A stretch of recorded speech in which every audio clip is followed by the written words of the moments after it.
Phoenix Rising by Michael Anastas. Surge gently dropped Jesse to the ground and stumbled up against a tree.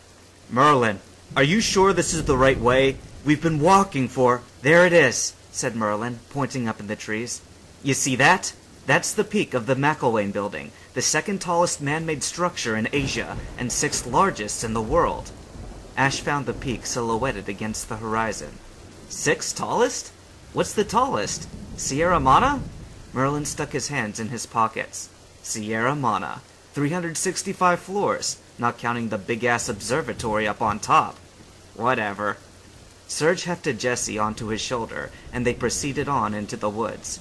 Finally, Brock pushed through the brush ahead and stopped in his tracks, dazzled by what he saw. "Paradise City," said Merlin. The rest of us pushed up through the bushes and stopped right beside Brock. Even in the pouring rain, it was a beautiful sight. Paradise City was like something out of a science fiction book, where the cities were built underwater. Merlin explained that the plastic dome served as the biosphere, providing perfect weather all the time. At the direct center of Paradise City stood the famous McElwain Building, extending to the very heavens themselves. Of course, we had all seen Sierra Mana, so we couldn't be very impressed. Because it was so tall, the McElwain Building's last 100 stories poked through the shield like a needle and thread, and the floors above remained unprotected by any means. Brock brought up the lack of protection, and Merlin managed to point out a small pole atop the tower. "That's a lightning rod," he explained. "Lightning is pretty much the only real threat to the McElwain Building, but with the rod, it proves to be an advantage, as every time it is struck, the city is granted with a boost of electricity." My eyes fell upon the shield, and watched the water fall off of it into a moat surrounding the city, which stretched off into the woods. As far as I could see, there was only one way in and out of Paradise City, a small concrete footbridge in the western border. Merlin turned back to us, his wet, weary, miserable band of adventurers. "Well, what do you say? Should we take haven in Paradise City?" Obviously, the decision was unanimous. We followed Merlin in a neat little line across the bridge, until Officer Jenny stopped them at the gate. "Hold on! Before you can pass, I'll need to see some ID." Her eyes fell upon Merlin's face, and then his attire. "Oh, Merlin Durai. Well, I guess it's obvious you don't need identification." Merlin gave thanks and walked through the gate. As Ash was about to follow, the block dropped down on his head.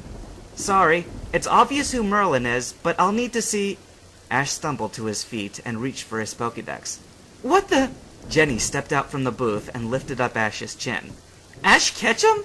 But—" "I'm dead," said Ash. Jenny took a step back and smiled. "Just goes to show you, you can't believe everything you see on TV."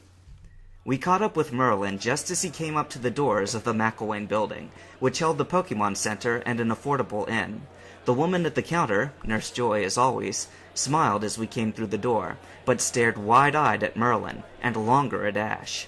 Merlin signed his name in the guest book and proceeded on to the elevator. There were 2 rooms for all of us, one for Misty, Brock, Surge, and Jesse, and the other for me, Ash, Merlin, Darius, and Faith, who stayed free because she's a Pokemon. Ash sat down on what had just become his bed, and took out the blue-gold Pokeball. "I know I should learn the basics," said Ash, "but I've just got to know. How is it that you can fit a human inside a Sierra Mana Pokeball, but not one of the official Pokeballs?" Merlin sat down on the bed beside his. "It's another one of those things that require a ton of science, physics, and quantum crap, but it's pretty basic in general." He hefted one of Ash's empty red-white Pokeballs. "Official League balls operate in a basic manner. When a Pokemon is struck by the ball, it breaks down its DNA and shrinks it down to the size that can fit inside." He set it down on the bedspread and took out one of his blue-gold Sierra Mana Pokeballs. "These work in a more complicated way, but not so much that it affects that much. Instead of breaking down whatever it hits, when it strikes its target, it creates a sort of spheric barrier around it. Whatever's in the barrier goes into the ball with it."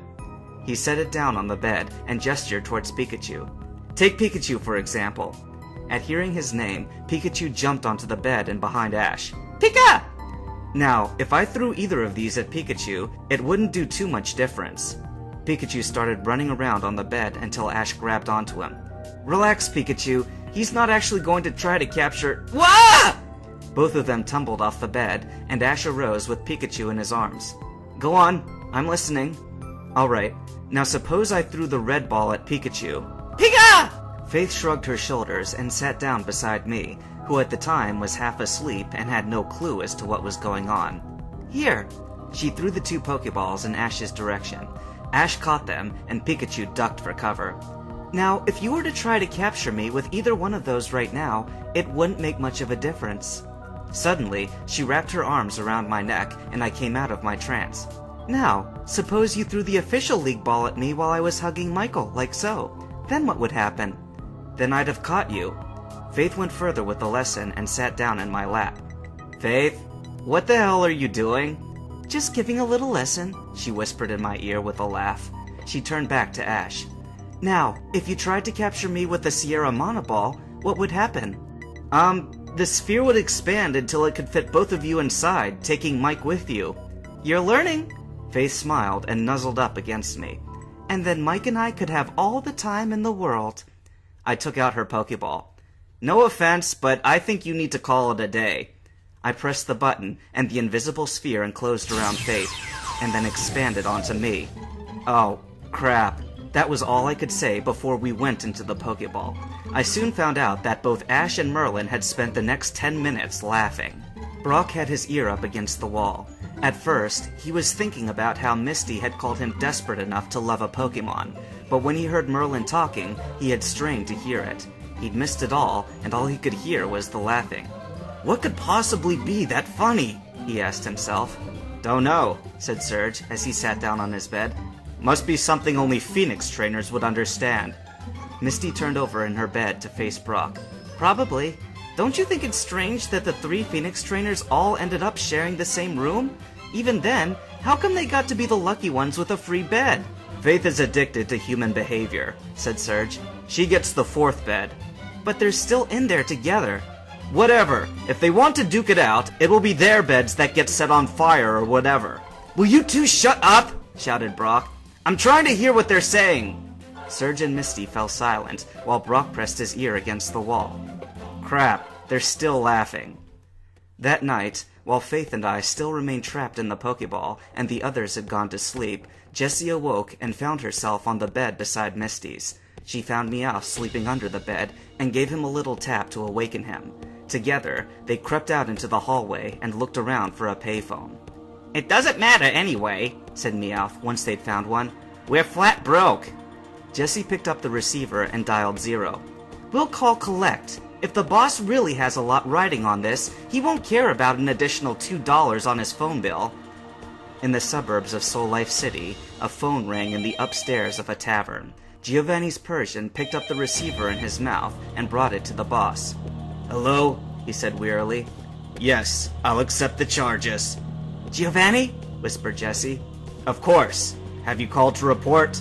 Yes. From the look of things, we're in Paradise City, probably the McElwain building. I see. And do you have a reason for not knowing your location? Meowth already told me. We had an encounter with one of the wraiths. It has strong telepathic abilities, just like you said. Good. Have you located Merlin's transport vessel? San Manuel, just like you thought it would be. Good. If that is the case, then Merlin and his friends are no longer needed. I will send an away team to capture the ship, but until then, you are to remain their ally. Understood? Loud and clear. Merlin and company won't know what hit them. Make sure that you get it right this time. There was a click as the phone hung up. It's perfect, said Jessie. Giovanni is sending a squad to take out the ship at San Manuel. Perfect, said Meowth, doing his best to remain silent. We'll be out of this hellhole in no time. I wouldn't be so sure about that. Jessie stumbled backwards and nearly tripped over Meowth.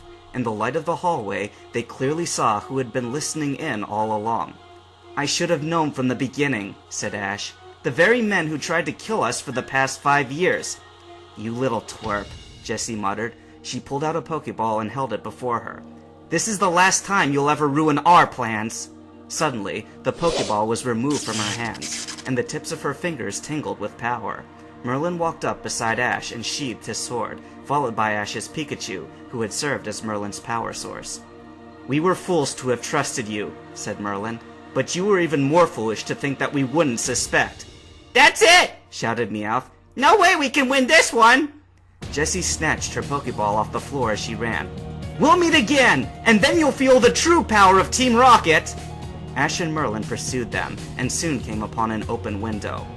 "Team Rocket will kill itself," said Merlin under his breath. "Come, we've got a long day ahead of us."